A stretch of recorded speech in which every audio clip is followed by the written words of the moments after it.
This is Acer's XB273U NV, a 27-inch 1440p 170Hz Agile-Splendor IPS gaming monitor. Wait, Agile-Splendor? What's that? If you've never heard of the term before, don't worry, you're not alone. A little bit of searching will tell you that Agile-Splendor is a marketing term Acer coined to class their fast, wide color gamut coverage IPS panels. I think in a similar way to ASUS's laptop division calling their displays ROG Nebula displays.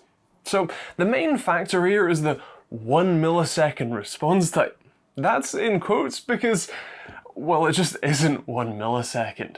In the only overdrive mode available with adaptive sync enabled, which is normal, you get an average of just shy of 6 milliseconds, with functionally no overshoot. That means the vast majority of the possible transitions are within the refresh rate window, which is actually really good. But it's not 1 millisecond. If you're willing to disable adaptive sync, you can switch over to the extreme overdrive mode, if you really want, although I'm not sure why you'd want to, considering it basically just turns every transition into a complete overshooting mess. For actually a relatively small amount of sort of a performance improvement as well, really not much. So best to keep adaptive sync on and keep the overdrive mode, well, by default on normal. Just to show you what the extreme mode looks like, this is it on the UFO test. Yeah, it's really bad. I'm not sure why Acer wouldn't have taken the time to properly sort of tune this mode to be able to provide a much lower level of overshoot, but at least the normal mode works just fine, so it's hardly a big deal. The good news is that the combination of good motion performance, the 170Hz refresh rate, and of course the 2560 by 1440 resolution, this is a pretty great gaming experience. It feels smooth and responsive and remarkably crisp, as you can expect from a 27-inch 1440p panel. While I am terrible at CSGO, especially while playing with a keyboard and mouse pad sort of balancing on my lap like 6 feet from the display, I still really enjoyed playing on it.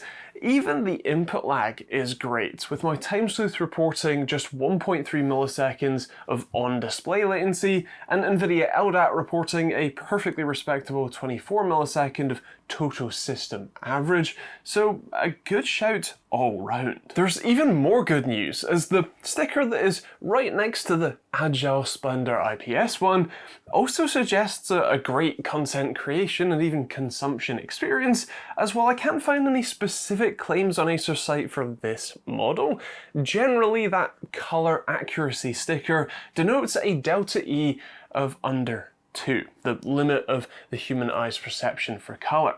Sadly for Acer, my Spider X reported a little over 2, around 2.4. To make it clear, that's still great, and with a calibration it is spot on, but at least my model wasn't under 2, generally like that sticker does denote. It does, however, cover over 90% of the DCI-P3 spectrum, which is excellent, and that should mean that anything from content creation to content consumption should look really good. I emphasize should there because there might be one issue that might be a bit of a deal breaker for you. This will only run at around 200 nits at max brightness. Yeah, that's pretty low even for a budget laptop, let alone a premium 1440p gaming monitor. They do claim on their site that it will do 400 nits, which is much better, but that's in HDR only, and as best as I can tell, that's only on a relatively small window size. The best I could measure was a little over 200 nits on about half the screen. That means that if you use the screen in a bright room, it gets pretty easily overpowered and washed out. For a dark room, this is perfectly fine, so for a lot of people that won't be an issue, but it is worth knowing before you smash that buy button. Some other little bits you should know: you get 2 HDMI ports alongside 1 display port, plus a USB 3 hub with 2 downward facing ports and 2 ports sticking out of the left hand side. The stand has all of the adjustability you would expect, everything from tilt and swivel, height adjust, and even rotation if you want to stick the panel in portrait mode, plus of course a VESA mount under the stand mount if you fancy using a different arm instead. The on-screen menu is controlled via a little hat switch on the right hand side, alongside 4 buttons above it, one of which is the power, and everything is laid out as you would expect, with options for everything from gamma and to a backlight strobing mode if you really want to use that.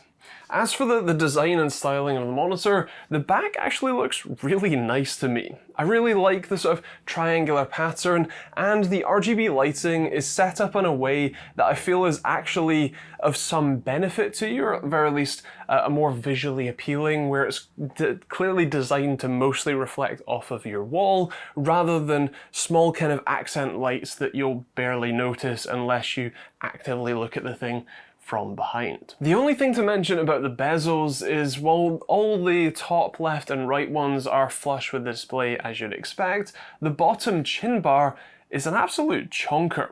It's really rather thick, I think mostly thanks to the light sense and proxy sense module in the front, which basically can either dim the display in a dark room or make it brighter in a brighter room, and you can also enable proximity, so if you're not actively sitting at the display, it can turn itself off to save power or whatever else. I'm not entirely sure why this is included in a gaming monitor. It's not something that I think I would turn on myself, so take it as you will, but it is worth noting actually the whole monitor is massively thick, but the chin bar itself definitely stands out. While I'm not sure I can find exact pricing for this model, Acer's naming scheme makes that really rather difficult, as there are 16 different XB273 models for you to choose from.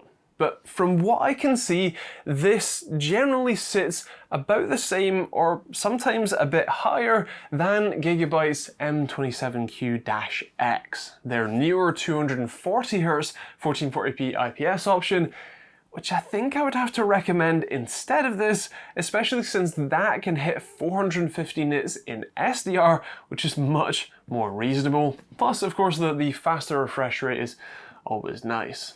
Still, I think if you ended up with the XB273U NV, as long as you don't want to use this in a brighter room, I think you're going to have a pretty good time with it. It games really well, and in the right environment looks good for content consumption and creation. With that said, those are my thoughts, but I would love to hear yours in the comments down below. What do you think of the XB273U NV? Is it a monitor you'd pick up yourself, or would you go with something like the Gigabyte M27Q-X instead? Or maybe something slightly more budget, maybe not 1440p? Feel free to let me know in those comments down below.